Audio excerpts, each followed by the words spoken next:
Marcus Hale had a reputation for making hard decisions fast. That was the thing about sitting at the top of a 50-story building with your name on the lease. Hesitation was a luxury you simply could not afford. The board expected results. The shareholders expected growth. And the quarterly efficiency report sitting open on his mahogany desk at 7:43 on a Tuesday morning expected 17 names to disappear from the payroll by Friday. He scrolled through the list with his second coffee going cold beside him. Operations staff. Maintenance crew. Support personnel. People the algorithm had flagged as redundant, replaceable, or simply too expensive for what they produced on paper. Marcus was not a cruel man. He wanted to believe that about himself. But he was a precise one. And precision, in business, sometimes wore a face that kindness could not afford to show. He reached name number 11. Raymond Voss. Maintenance. Employed, 23 years. Marcus paused for exactly 3 seconds, longer than he paused on any other name. 23 years was a long time. It was longer than some of his senior executives had been alive in their careers. But the column beside the name was unambiguous. Raymond Voss produced no revenue. He managed no accounts. He led no team. He was, by every measurable metric the report could generate, a cost center with no corresponding output. Marcus signed the termination slip and moved to name 12. He did not think about Raymond Voss again until HR delivered the physical envelope to his office for a courtesy review. Standard procedure for long-term employees. Marcus glanced at it, confirmed the severance package was appropriate, 12 weeks, which was generous by industry standard, and sent it back down without another word. What happened next, he would replay in his mind for a long time afterward. He was in a glass-walled meeting at 2 p.m. when he saw it. His office sat at the far end of the floor, and through 2 sets of glass panels, he had a clear sightline to the lobby below. He wasn't watching. He was listening to his CFO talk about projected margins for Q3. But something pulled his attention, not dramatically, not like a scene from a film, but quietly, the way certain things demand to be noticed without raising their voice. Raymond Voss was at the security desk. He was wearing the same gray uniform he wore every single day. He had a small paper bag in one hand, his lunch, probably, or whatever personal items fit inside it. He was speaking to the security guard, a young man named Danny who had worked the lobby for 2 years and who Marcus had never once seen smile on the job. But Danny was smiling now. He was laughing, actually, the kind of laugh that comes from somewhere real, not the performative kind people use in offices when a senior executive makes a joke. Raymond had said something genuinely funny, and Danny was responding to it like a person responding to a friend. Then Raymond shook Danny's hand. Not a quick, professional handshake. A real one. 2 hands. Eye contact. The kind of handshake that says I see you and I am glad you exist. Danny stood a little straighter afterward. Marcus noticed that too. Raymond walked to the exit, retrieved a worn jacket from the hook beside the door. He must have kept it there every day, Marcus realized, the way people keep small comforts close, and he put it on without hurry. He looked around the lobby once. Not sadly. Not bitterly. Just the way a man looks at a place he is leaving, acknowledging it, giving it its due. Then he walked out into the gray morning and disappeared from Marcus's sightline as cleanly as if he had simply decided to stop being visible. The CFO was still talking. Marcus turned back to the table and said nothing. That evening, he stayed late. Not unusual. The building emptied in layers, executives first, then mid-level staff, then the support teams, and by 8 o'clock the floor was quiet except for the hum of the ventilation system and the soft, rhythmic sound of someone cleaning the corridor outside. Marcus realized, with a peculiar jolt, that he didn't know who did that now. For 23 years it had been Raymond. Tonight it was someone else, someone new and unnamed, and the corridor sounded exactly the same, and somehow that bothered him more than he could logically explain. He poured 2 fingers of scotch from the cabinet behind his desk, a gift from a client in Edinburgh, unopened for 3 years, and sat by the window looking out over the city. He thought about the handshake. He thought about the jacket on the hook. He thought about 23 years of quiet, uninterrupted service from a man whose file he had never once opened. Not out of cruelty. Just out of the assumption that there was nothing in it worth his time. Support staff files were HR territory. They contained contract dates and attendance records and emergency contacts. Marcus dealt in strategy, in vision, in the architecture of growth. He did not read the files of janitors. He finished the scotch and went home. The call came Wednesday morning before he reached his desk. It was Patricia, his executive assistant, and she had a specific tone she used when something required immediate attention without being suitable for discussion in an open hallway. He recognized it before she finished her first sentence. "There's a file you need to see," she said. "I'm putting it on your desk now. I think you should close the door." He closed the door. The file was slim. Cream-colored folder, no company branding, which meant it hadn't come from HR. It had come from somewhere else, from a contact Patricia had in what she delicately referred to as the background verification space, a former colleague from her years working in government contracting. She had requested a standard background trace on all terminated long-term employees as part of a new compliance protocol Marcus had approved in January without reading closely. Standard procedure. Routine. Except Raymond Voss was not routine. Marcus opened the folder. The first page was a photograph. Black and white, slightly grainy, the quality of something taken in the early 90s before digital imaging made everything clean and precise. It showed a man in military dress uniform, medals aligned across his chest with the mathematical precision of someone who had earned each one individually and understood exactly what each one had cost. The man was standing at attention beside another man, and Marcus recognized the second man immediately, not from personal acquaintance, but because his face had appeared on currency and in history books and on the walls of every federal building in the country. The man in uniform was Raymond Voss.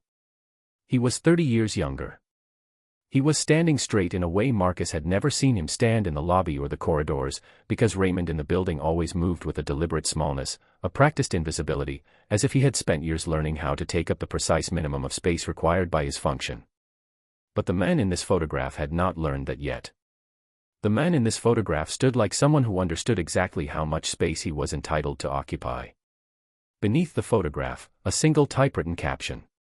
Raymond J. Voss. Decorated combat veteran. Former senior field director, Central Intelligence Agency. Retired, classified. Marcus set the page down. He picked it up again. He read the caption 3 more times, the way you reread something not because you missed it the first time but because your mind keeps offering you the chance to have misunderstood it. He had not misunderstood it. The man who had mopped his floors for 23 years. The man who shook Danny's hand like he meant it. The man who kept a worn jacket on a hook by the door and said thank you for the opportunity when handed a termination envelope. That man had once operated at the highest levels of one of the most powerful intelligence agencies on the planet. He had served his country in ways that were, by definition, unknowable to the public. He had stood beside presidents. He had carried a weight that most people would never be asked to carry and had done so without complaint and without credit and without anyone knowing his name. And then he had walked into Marcus's building, taken a mop, and spent 23 years making sure the floors were clean. Marcus sat very still for a long moment. Outside his office window, the city moved the way it always moved, indifferent, enormous, continuous. 50 floors below, the lobby was filling with the morning rush. Somewhere down there, Danny was at his security desk, probably standing a little straighter than he had yesterday. Marcus looked at the photograph again. He thought about the termination slip he had signed without looking up.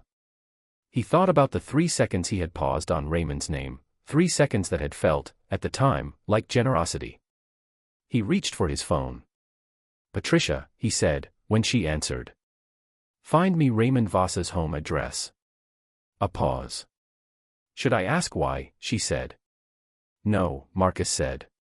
"Just find it." He was already reaching for his jacket. Marcus drove himself. That was the first unusual thing. He had not driven himself anywhere in 4 years. There was a car service for that, a driver named Emile who arrived at 7 each morning and waited with quiet professionalism until Marcus was done with whatever the day required. Driving was inefficient. It was time that could be spent on calls, on emails, on the 100 small decisions that accumulated between sunrise and midnight in the life of a man running a company at scale. But this morning, Marcus took the elevator to the parking garage, found his own car under its dust cover in space number 1, and drove out into the city alone. He needed to think without an audience. Patricia had texted the address without comment, which was its own form of comment. She was too professional to ask questions she already suspected the answers to, and too perceptive not to understand that something significant had shifted in the 48 hours since Raymond Voss had walked out of the building. She had simply sent the address, added the cross street, and included a single line at the bottom that read, "He still lives in the same neighborhood. Has for 30 years. 30 years. Marcus turned that number over in his mind as he navigated morning traffic. Raymond had taken the CIA position, served at the highest levels of covert intelligence, watched the world from angles most people never knew existed, and then come home to the same neighborhood. Same streets. Same corner stores and the same morning light falling at the same angle across the same pavement. There was something in that choice that Marcus could not yet name but could feel the weight of, the way you feel the weight of a word in another language before you learn its translation. The neighborhood was quiet. Not wealthy quiet, not the curated silence of gated communities and private roads. Honest quiet. The kind of neighborhood where people left for work early and came home tired and kept their small patches of garden with a pride that nobody photographed for magazines but that was real in a way that magazine gardens never quite managed to be. Marcus parked on the street. He sat in the car for a moment. He was aware, in a way he rarely allowed himself to be, that he did not know what he was going to say. He was a man who prepared. He entered every boardroom with the numbers memorized, every negotiation with 3 contingency positions, every conversation with a clear objective and a clear exit. He had not prepared for this. He had simply gotten in the car and driven, which was itself so far outside his normal behavior that it felt like evidence of something, though evidence of what exactly, he was still working out. He got out of the car and walked to the door. The building was a 4-story walk-up, red brick, clean windows, a small row of mailboxes in the entrance that someone had recently polished. Apartment 2C. Marcus climbed the stairs. The stairwell smelled like coffee and something baked, bread, maybe, or something simpler. He stood at the door for a moment longer than necessary. He knocked. Footsteps. Unhurried. The door opened, and Raymond Voss stood in the frame wearing a plain white shirt and dark trousers, a coffee mug in his right hand, reading glasses pushed up onto his forehead the way people do when they've just set a book down. He looked at Marcus with an expression that was entirely unreadable, not cold, not warm, simply present. Alert. The eyes of a man who had spent decades reading rooms and people and situations in fractions of seconds and had not lost the habit simply because the rooms had changed. "Mr. Hale," Raymond said. Not surprised.